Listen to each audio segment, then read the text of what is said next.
Ipinatawag ng Makati Regional Trial Court Branch Number 142 si Senador Antonio Trillanes IV na humarap sa korte kaugnay ng kasong libelo na isinampa sa kanya ni dating Makati Mayor Junjun Binay. Nais umano ng abogado ni Binay na magsilbi itong leksyon sa senador para hindi na nito gamitin ang kanyang posisyon para manira ng reputasyon ng ibang tao. Iginit naman ni Trillanes na ang kasong libelo na isinampa laban sa kanya ay hindi hahadlang sa kanyang pagsisiwalat na mga umano'y tiwaling opisyal tulad umano ni Binay. It will not stop me from bringing down corrupt people like that. Hindi ako matitinag if I will speak my mind again in the future. Kung kailangan, gagawin ko. So sabi ng Binay camp, they are looking forward to convicting you daw. Bakit niya masasabi yun? Kontrolado ba nila yung korte sa Makati? Di ba? Tignan natin kung mauuna ako makonvict o mauuna silang makonvict dun sa Sandigan Bayan. Kanila kasi yung kaso nila doon ay pangungurakot sa Sandigan Bayan. Sila mag-ama. Challenge mo yan? Tignan natin. So let this be a lesson daw for you not to bully other people or destroy their reputation? Sa akin, sabi ko nga, hindi ako matitinag sa pagpapabagsak sa mga kurakot na tao kagaya nila. So itong libel case na to, hindi ito magiging balakid sa mga mission ko na ganyan. Hindi naman namin ginagawa yun to stop yun, di ba? We are just exercising our right kasi, di ba, sinira-siraan niya kami. Since ngayon na-arraign na siya, so siguro may katotohanan yung reklamo namin sa kanya na ginawa niyang paninira. Bahala siya sa buhay niya. Saan naman nagbabatian ba kayo or civil lang kayo? Mabait naman ako lahat, binabat. Lahat naman ningingitian ko, di ba?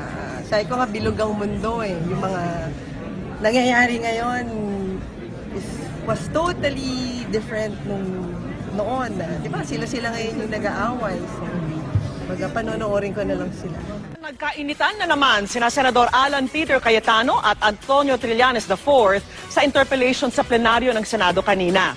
Samantala, ang hiling ni Trillanes na paimbestigahan sa Senate Blue Ribbon Committee ang testimonya ni Edgar Matubato tungkol sa Davao Death Squad, pag-uusapan pa ng Senado. At nakatutok si Jamsi Sante. Sa kanyang pagtestigo sa Senado, mabibigat ang alegasyon ni Edgar Matubato laban kay Pangulong Duterte. Pero sa pagtatanong ng ilang senador, ipinunto nila na maraming inconsistencies o hindi tugma sa testimonya ng nagpakilalang dating miyembro ng Davao Death Squad. Kaya kanina, tumayo sa plenaryo si Senador Antonio Trillanes IV para depensahan si Matubato. At habang sumasang-ayon ako na pwedeng subukan butasan ang testimonya ng isang testigo para matest ang kanyang credibility, considering ang fact-finding nature ng legislative inquiry, mas ginusto ko na magkalap ng mga impormasyon at ebidensya para ma-validate o hindi ang mga pahayag ng testigo. Nagpakita si Trillanes ng mga dokumento na nagpapatunay raw na tama ang sinasabi nito. Kabilang ang Land Bank ATM card at service card ni Matubato na nagpapakitang nagserbisyo siya sa Davao City Government hanggang 2013. Patunay raw na tama ang sinabi ni Matubato na sinusweldohan siya bilang empleyado ng City Hall hanggang kumalas siya sa Davao Death Squad noong 2013. Ipinakita rin ni Trillanes ang ID ni Matubato bilang agent ng CIDG na patunay raw sa sinabi niyang asset siya ng pulis at job order mula sa city government na nagsasabing naka-assign siya sa Heinous Crime Investigation Section. Dagdag pa niya, si PNP Chief Director General Ronald Bato de la Rosa daw mismo sinabi sa nakaraang pagdinig na naririnig niyang tirador sa Davao si Matubato. Merong isang hitman na may barel ng lisensyado na naka-attach sa isang unit sa Davao City Hall Government under the office of the City Mayor at mga pulis ang kanyang kasama. Lahat yan ay sinalaysay ni Mr. Matubato at totoo. Nagpakita pa si Trillanes ng larawan ng pinaniniwala ang biktima ng DDS na binalot ng tape ang mukha, binigti at sinaksak. Katulad daw ng pagsasalarawan ni Matubato sa ginawa nila sa mga pinapatay sa kanila. We are faced with a very frightening prospect. That of having a mass murderer as president of the country. And I'm not here to oust anybody. Well, not yet, at least. But I'm just here proposing to investigate a very serious matter. Sabi ni Trillanes, hindi na dapat tiktikin pa si Matubato na grade 1 lang ang natapos kung masking tape ang tawag niya sa packaging tape na ginamit umano nila pambalot sa mga pinapatay nila. Matatanda ang isa ito sa mga ipinunto ni Senador Alan Peter Cayetano kay Matubato. Sa limitadong kaalaman ni Mr. Matubato, ang pangalan ng iba't ibang office supplies, ang tawag niya sa lahat ng uri ng tape ay masking tape. So sa madaling salita, again, walang inconsistency. Tumayo si Cayetano para i-interpolate si Trillanes. Pero ang dapat sana'y maayos na tanungan, I bring up the doctrine or the concept of half-truths because this is what criminals use and this is what people na naninira or people who want to destroy credibility of others use. I would concede and accept the argument of the senator because apparently he may be following the doctrine of it takes one to know one. sa ilang punto, sinabi ni Trillanes na imbes na kwestiyonin siya ni Cayetano, ay magbotohan na lang sila kung ipapaimbestiga ba sa Blue Ribbon Committee ang mga pahayag ni Matubato ukol kay Pangulong Duterte. Naungkat tuloy ang nauna nilang iringan ni Cayetano kung saan pinatay ni Trillanes ang mic ni Cayetano at lumipat si Cayetano ng upuan para lumayo sa kanya. I ask if he's willing to be interpellated. Kung tatakbo siya, ayaw na niya. Kung ayaw niya magpa-interpellate, that's his call. If the gentleman keeps on saying that I would want to run away, if he would recall, when I sat beside him during the hearing, he was the one who ran away. Kaibigan ko siya, nagulat ako, ba't niya tinignan yung mata ko ng gano'n, para niya ako kakainin nung sinabi niya, di kita popormahin dito. Di ko na sinabi sa media, but sabihin ko na rin ngayon dahil bring up niya. Sabi niya sa akin, pa-Bible ka pa. Evil naman pinoprotektahan mo. But for the record, anywhere, anytime, di kita naatrasan eh. Jam Sisante, nakatutok, 24 oras. Sir President. It's the pleasure of Senator Cayetano. Sir President, before the motion is acted upon by our Honorable Majority Leader and members of the Senate, will the gentleman yield to some questions for interpellation? Yes, Mr. President.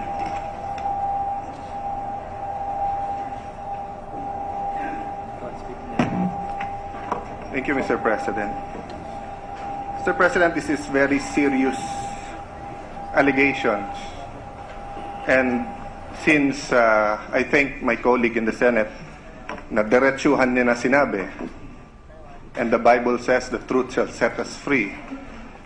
So that means that either we have a mass murderer as a president or we have mass liars as his critics. Because the two cannot coexist with each other. And I thought that's why we have the committee system, so that we can ferret that out in the committee, because the presentation today here was actually in violation of our rules, because when a matter is already referred to a committee and being discussed and heard, it is for that committee unless we are asking the plenary to reverse. Having said that, it is the right of the gentleman to bring these things up. I didn't want to be accused of gagging him or not allowing him to speak. But I ask for his patience. I know this is a very emotional issue for all Filipinos. But as he is doing his job, may he allow me to do my job. My first question, Mr. President, is Your Honor, Senator Trillanes. Have you experienced a custodial investigation or a preliminary investigation? By any chance? Yes, Mr. President. Quite a lot, as far as I can recall. Well, thank you for that. Yes, being an experienced senator, and I forgot that you passed through that, no? Because being a political science student and a lawyer, we were required to observe. So like sa akin po, sa Piskalya ng Manila. And when and I wanted to point it out, the point he was making about the affidavit and sworn statement. Nasabi kasi nung gentleman that English kasi to, kaya hindi naintindihan. Is it correct, Your Honor, Mr. President, Senator Trillanes, that sa custodial investigation sa PI, and when the NBI, police, or fiscals talk to the witnesses, they are talked in their native language, not in English? Hindi po ba? I wouldn't have an idea. Yes, that is the standard rule in the preliminary investigation, because if not, that will not only be a violation of their rights, it will be a criminal case against those who are taking his statement, because it will be perjury on their side, because they will be putting words in the mouth of the witness. So my next question, sir, have you read the affidavit of Mr. Motobato submitted to the NBI? Yes, Mr. President.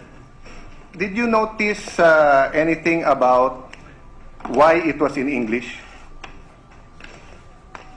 Well, I believe it's a standard report of...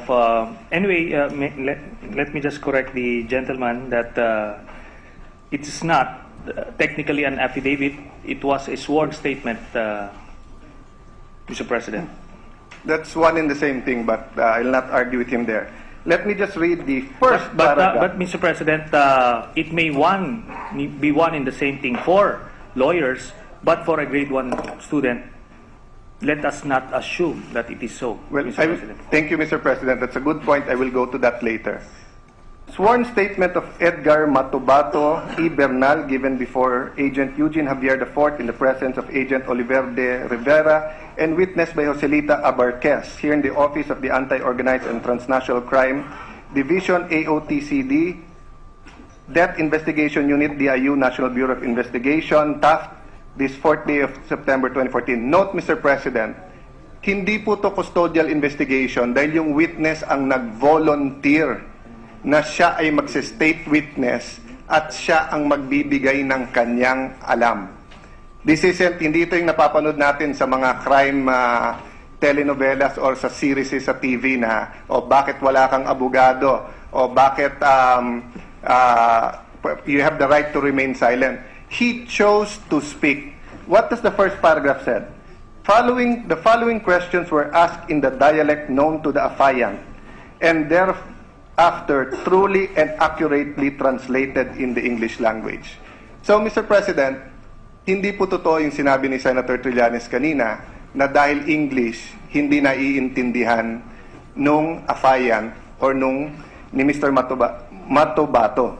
Sapagkat in-explain to sa kanya, may witnesses, binisaya, tinagalog, at okay. Second point, Mr. President. Senator Trillanes, are you aware where this affidavit went after the NBI? Mr. President, this representation is willing to submit and accede and concede to the point of the gentleman so that we can expedite the whole thing, because we have a pending motion that the body needs to address, yes. Mr. Chairman. But, Mr. President, Senator Trillanes tried to paint to the public that Mr. Matobato is credible, and I'd like the chance to engage him in a polite and a sober discussion that I respectfully and humbly disagree with his presentation. That was his assessment. It's not my assessment. But instead of giving my assessment and standing on a question of personal privilege, pabayaan natin ang publiko ang makinig kung ano ang tama, sino tama, at sila mag-judge kay Mr. Matobato. Having said that, sir, I ask you if you know where it went, because it went to the Department of Justice that accepted his affidavit. That kept him in the witness protection program. And that affidavit was partially used to file the cases, which was dismissed.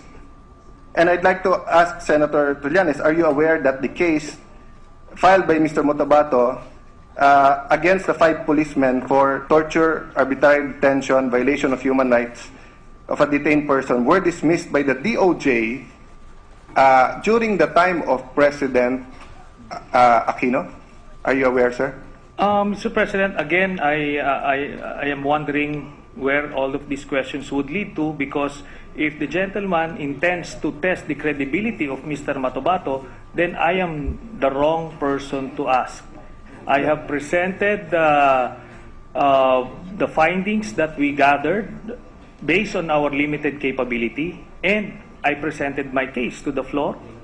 So it's up to the people, and especially the senators, to decide on the matter, because I'm not the one going to testify, or I wasn't the one who testified or made allegations against President Duterte, Mr. President. I beg to disagree, Mr. President. In this hall, Senator Trillanes chose upon himself to make representations and make conclusions that Mr. Matobato is credible, that that there are no inconsistencies.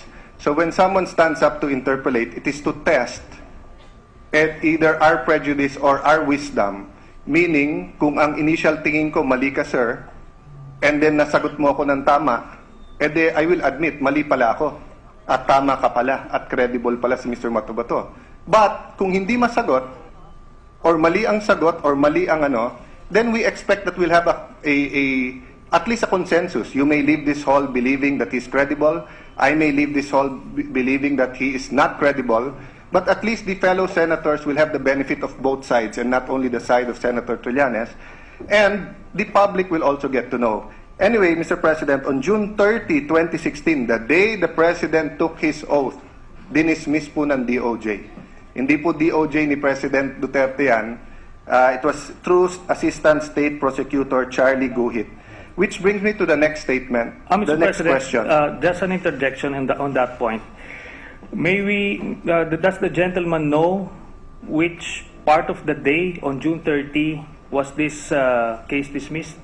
Sir President, because on June 30 in the afternoon, President Duterte already assumed as President of the Republic. Let's find out, Mr. President. So the gentleman apparently is not aware also of these details, which is very essential to the whole point that he's making, Mr. President, being a lawyer, I know for a fact that the DOJ Secretary cannot dismiss it by himself. All these papers and all these recommendations are on the desk of the Secretary from layers and layers. That's why I mentioned it's through Assistant State Prosecutor Charlie Guhit. In fact, Mr. President, I was in Malacanang. Senator Drilon here was also in Malacanang. You were in Malacanang during the oath-taking, and the oath-taking of the DOJ Secretary was still after. But for fairness, we will go there and look at it. But I stand by my word, Mr. President, that my belief is that all of these assessments made from the lower prosecutors to the state prosecutor to the DOJ was done during the Aquino administration.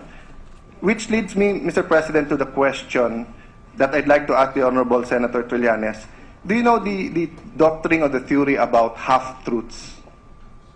Have you heard about this? In as much as I would want to be schooled by those legal jargons, but I wouldn't want to waste the time of our colleagues, Mr. President. I believe we can schedule another whole day seminar if the senator would wish to school me on legal matters, but the issue remains addressed, Mr. President. The motion is presented on the floor, and we have yet to decide on the matter, Mr. President. Sir President, I do not wish to school anyone. It's not for me. In fact, I approached some of the senators here to help mentor me during this time because I'm used to being in the opposition. There's much for me to learn, but I bring up the doctrine or the concept of half-truths because this is what criminals use, and this is what people na naninira or people who want to destroy the credibility of others use. What is the concept of half-truths? So I'll give you an example, Mr. President, just to continue. No, it'll just take me 1 minute, Your Honor. If Senator Pimentel, our Senate President, is in front of me, Senator Trillanes, and I are here, and then I say, can I have 1 minute para mag-CR? Then I get to the CR, but katabi po ng CR sa likod, may nagsaksakan po. No? at meron pong patay. Then I come back here, no? So if Senator Villanueva stands up and says, Alan was in the session hall, umihi siya, and then sinaksak niya yung Mr. X siya pumatay, it is a half-truth. In fact, it's 2/3 truth because 1, I am here, 2, umihi ako, I don't know why he knows that, but 3, hindi totoo na siya ay pinatay ko. I say that because the presentation of Senator Trillanes were full of half-truths. Wala naman pong pinag-usapan na meron po talagang 1993 bombing ng katedral at ng moske. And yung mga ninarrate ni Mr. Matubato, pwede niyang basahin sa diaryo yon tapos dugtungan. That goes to my second question, my third question, Senator Trillanes, Mr. President.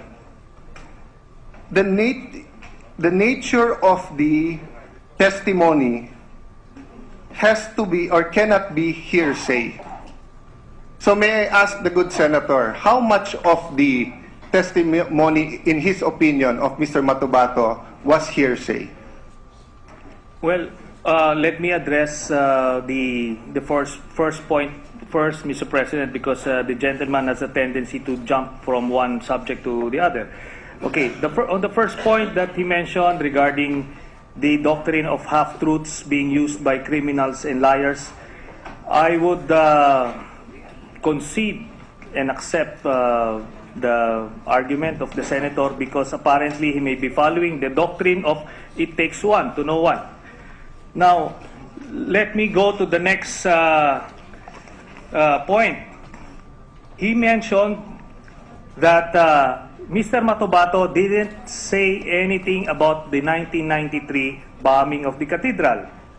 Now, I direct him to page 16 of the transcript of the September 15, 2016 hearing of the Committee on Justice.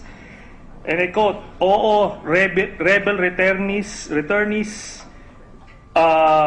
at saka pulis, nagkwan na kami, yon mga opisyal na namin. 1993, binomba ang katedral ng Davao City, yung simbahan. Umorder naman si Mayor Duterte na masakerin yung mga moske ng mga Muslim." Now, just this point would highlight the example that it is the gentleman who is practicing that doctrine of half-truths being used by criminals and liars. So, there's so many of that. That's why we needed to present the truth in this earlier presentation, because precisely the gentleman twisted so many information, so many facts during the last hearing. Again, Mr. President, if the gentleman is opposing, then I believe it is time to divide the House. I'm not opposing yet. I ask if he's willing to be interpellated. Kung tatakbo siya, ayaw na niya. Kung ayaw niya magpa-interpellate, that's his call. But usually, Mr. President, because this is a hall of gentlemen and ladies, in the same patience that we sat here and listened to his presentation, usually, the senators also patiently ask for questions, receive the questions, answer them. Actually, Mr. President, it's quite parliamentary to say it takes one to know one, but I'll not take any offense. I'm used to that kind of, even now sa cellphone, araw-araw, there's a brigade to curse, etc., me, and etc., and it's okay. But I'll just follow his logic. It takes one to know one. So he says, I'm a person of half-truth. That's why huli ko si Matubato na nag-half-truth. So siya na rin nag-admit na si Matubato is using half-truths. Following his own logic. I will sacrifice my own credibility. If he is saying it takes one to know one, so, and I know that half-truths ang ginagamit ni Mr. Matubato, so he's admitting that his own witness, or the witness that he stood up to protect or to explain, expound. But having said that, Mr. President, hindi po ako ang testigo. So if I use half-truths or if I use misleading, leading questions as a senator to get to the truth, that is allowed. Yung pong hindi allowed, yung witness na hindi niya sasabihin ang katotohanan. Bakit po? If you notice, Mr. President, and I see the famous Secretary Barbo right in front of me, he's famous during the impeachment of of a former president, where he again and again said, if you remember that, Secretary Barbo, do you swear to tell the truth, the whole truth, and nothing but the truth? Because the reality is, you can say a half-truth. I can tell my wife, umuwi ako ng alas 12. Diba? Hindi ako tumingin sa babae. Pero nakapikit pala ako nung kasama ko yung babae. So, hindi whole truth yon, half-truth yon. But I ask that, Mr. President, in coordination with the question of hearsay, with the patience of Senator Trillanes, I didn't jump to a next. It's connected. Again and again, it has been proven. I also have my presentation, but I will not bore you with it. I will submit it to the Committee on Justice. And the good Senator Gordon has instructed us not to lecture the members. He has instructed us that if we have observations, we submit it to the committee, we discuss it among ourselves, then we will vote upon it. So, but because Senator Trillanes brought this up, I'm forced to also give my own observations. No?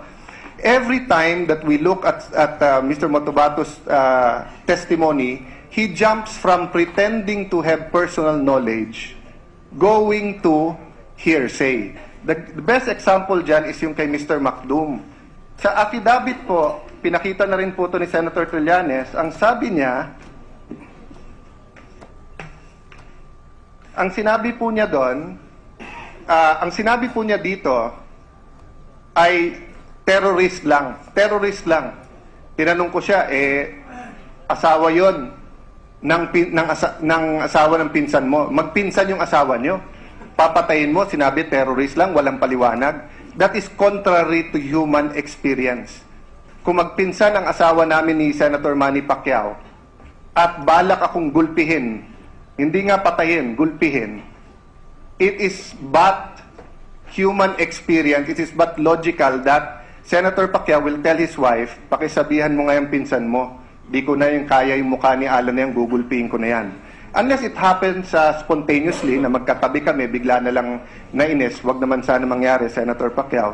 No? But it is against human nature. So what does the affidavit said? The affidavit said, pinaliwanag ni Mr. Motobato na siya ang nagbomba ng moske, which he conveniently forgot, even if paulit-ulit ang question ko.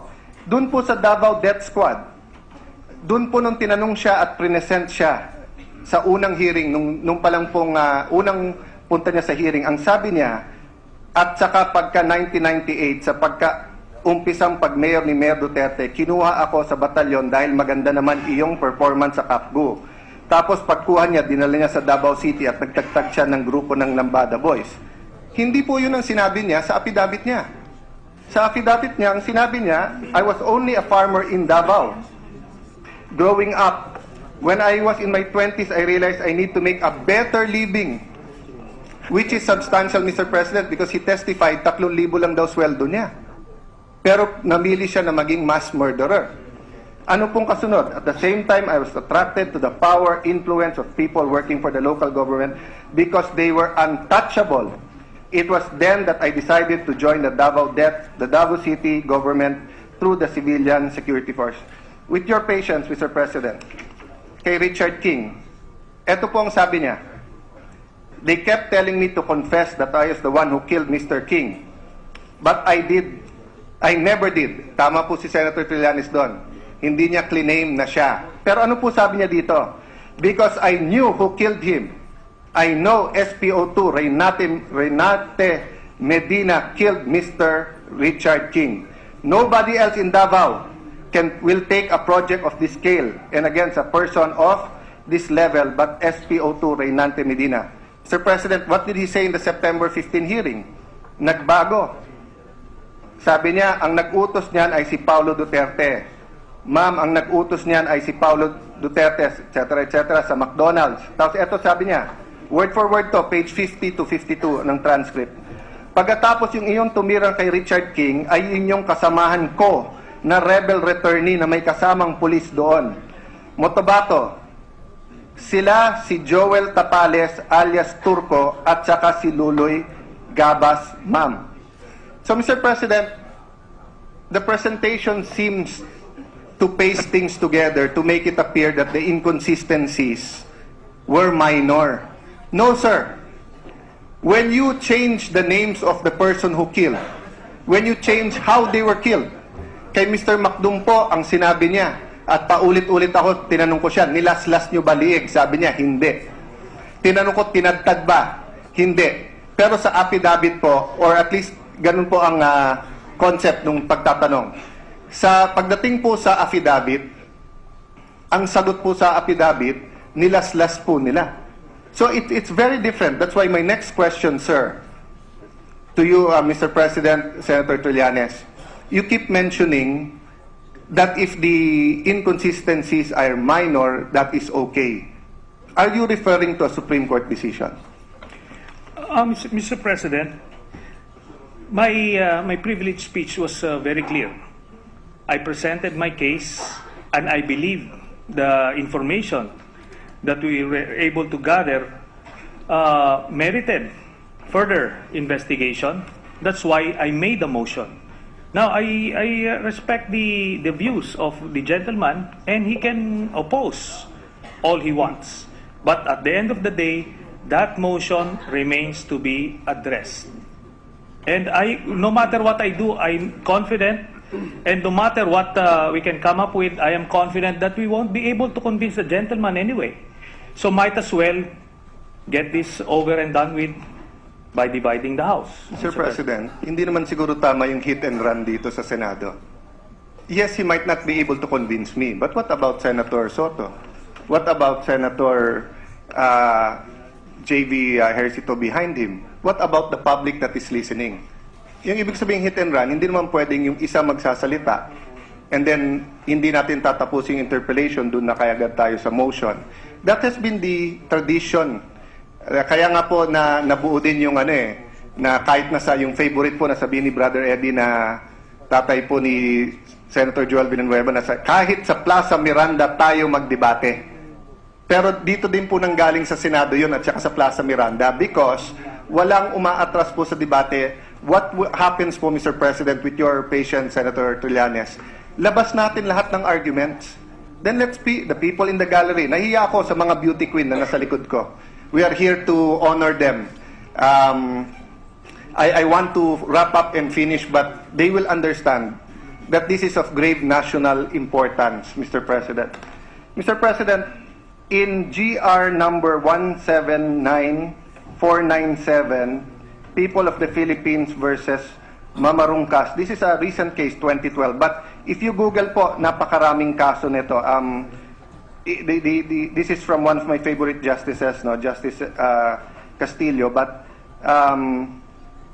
there are Justice Del Castillo, sorry. There are many other cases that say practically the same thing. Ito po ang sabi ng Supreme Court. The perceived inconsistency on whether Gepayo knows Ampatuan even before the incident is inconsequential as to discredit the credibility of Gepayo's testimony. The inconsistencies pointed out by the appellant pertains only to the collateral or trivial matters and has no substantial effect on the nature of the offense.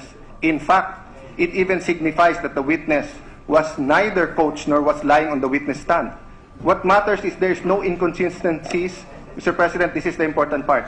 In Gepayo's complete and vivid narration as far as the principal occurrence and positive identification as Ampatuan as one of the principal as assailants are concerned. The court has held, although there may be inconsistencies in the testimony of witness on minor details, they do not impair the credibility where the consistency is relating into the principal occurrence and positive identification of the assailant. Meaning, Mr. President, pag yung positive identification at yung occurrence ng crime, sino, saan, paano naganap, sino kasali, paano mo pinatay, hindi minor inconsistency yun. At tagtag ng inconsistencies ang testimonya ni Mr. Matubato, in fact, hindi ko na nga iisa-isahin dito. Even nung sinabi niyang sa McDonald's, hearsay na nga, mali pa.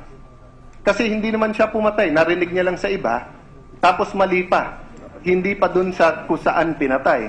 Mr. President, yung masking tape, I just want to mention that dahil ako nagdala nito. You know, if you talk to a graphic artist, for example, especially in olden days nung hindi pa sa computer, sa akin, especially nung elementary school ako, pag sinabing Mongol number 2 or pencil, lahat naman sa akin na may lead pencil eh. Di ba? Pero dun po, sa yun ang trabaho nila. Dun po, sa mga artist, may iba-ibang number yan. May iba-ibang kapal. May iba-ibang klaseng pens, pencils, etc. No? Why? That is their trade. So if you look at the killings that are now going on, where people are taped from head to toe or just their arms, it is the same as some drug cartels. I will not tell you the nationality. Yung ibang mga ambassadors umaangal na sa atin because it is linked with their drug cartels, no? But my point, Mr. President, is this. Kung tatlo kami ni Senator Manny Pacquiao dito, ang killer, hindi pwedeng nasa kotse mo may masking tape ka parate. Hindi pwedeng may lime ka kasi kung maghukay ka, lalagyan mo ng ano yun eh. May mga chemical or may mga lalagay dyan para hindi bumaho. Or right now, grabe na yung DNA, so may ilalagay ka dyan. If you're a professional killer, DDS is claimed to be professional killers, right? Remember, this isn't a homicide or one murder. They are claiming that this is organized crime. So what do I mean, Mr. President? Tatlo kami ni Senator Pacquiao, Senator Joel. Sabi, pare, may papatayin tayo. Bumili ka na ng tape. Alam na namin kung anong klaseng tape. Pag pumunta si Alan sa National Bookstore at sabihin ko masking tape at babalik ako at ipapakita ko kay Manny Pacquiao ang masking tape, ang sabihin niya sa akin, ang bobo mo naman, Alan. Kasi yung masking tape, madaling maputol yan. Ang masking tape, ganito yan. Ang masking tape, ganyan. Kung may matalas yan, kung may ganyan yan, malalagari, matatanggal yan. Ang ginagamit namin dyan, duct tape o mask or packing tape. So, kahit grade 1 ka, Mr. President, I work with a lot of professionals. No? Yung gumagawa ng sapatos ko galing Marikina, professional yan. Yung pakong bakya na ginagamit halimbawa at kailan gagamitin, kailan yung pandikit, anong klaseng pandikit, di ba? Yung pong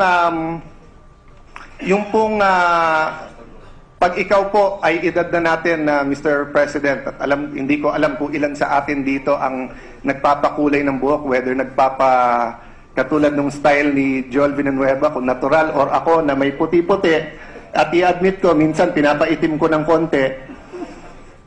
May pangalan lahat yan, Mr. President. Hindi ko pwedeng sabihin sa gagawa, kulay lang.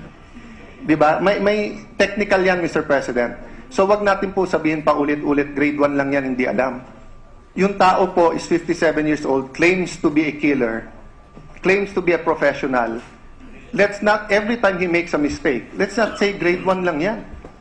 Napakaraming magaling na tao na grade 1, hindi nakapag-aral. One of my idols na hindi nakatapos ng college, I think high school, si Senator and then Secretary Ople.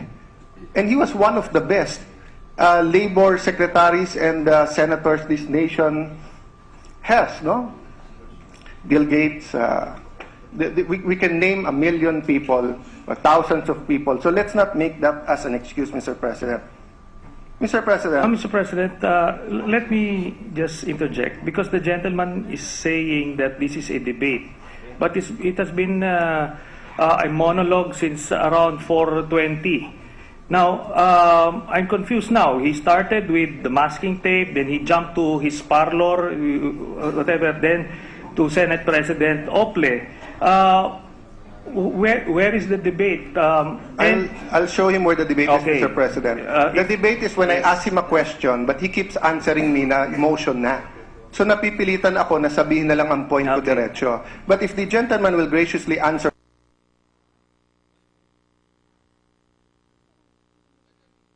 yung tao, Senado to, sawang-sawa na ako, basahin sa dyaryo, sabihin sa atin, ang galing ng mga Sanlonga, ang galing ng mga Tanyada, ang galing ng mga Diokno.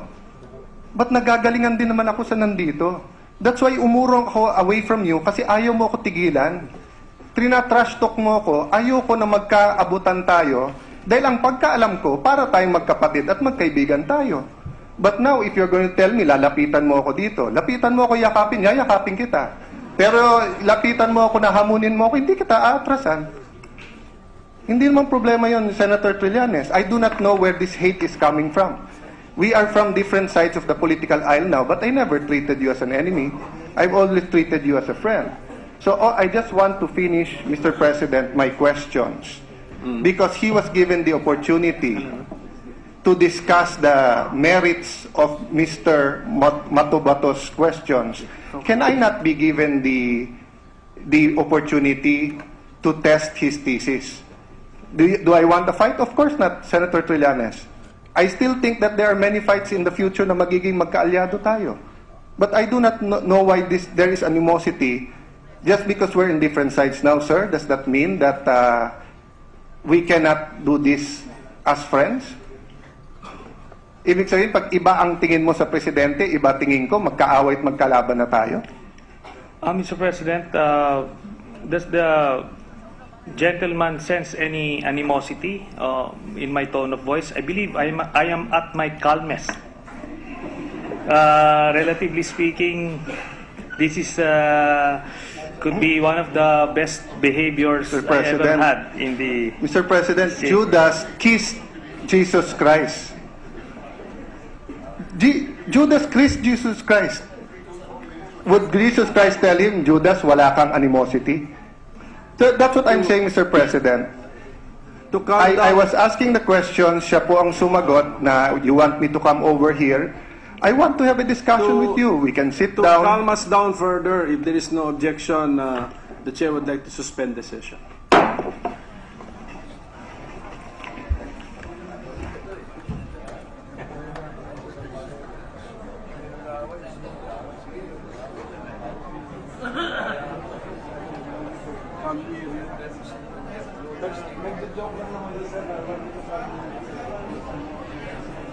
If it gets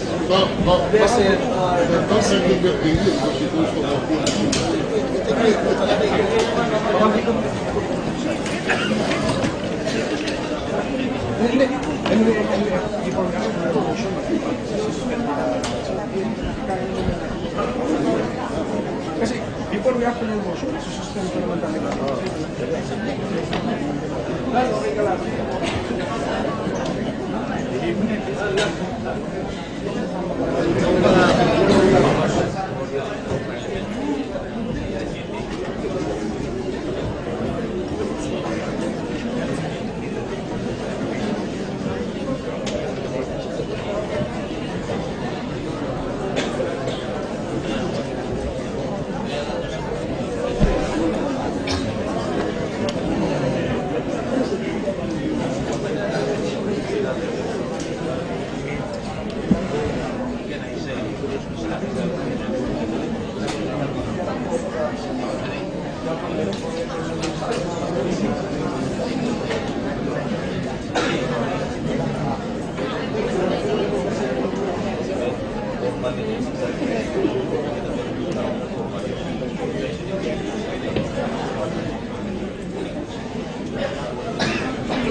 I-refer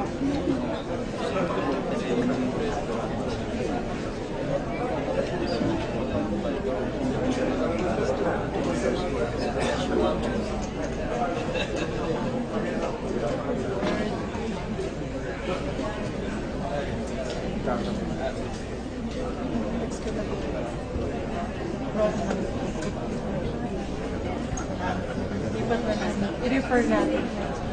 I-refer natin. Miss Mabel. Pero Miss Mabel. Uy, ang ganda mo na, benta yun.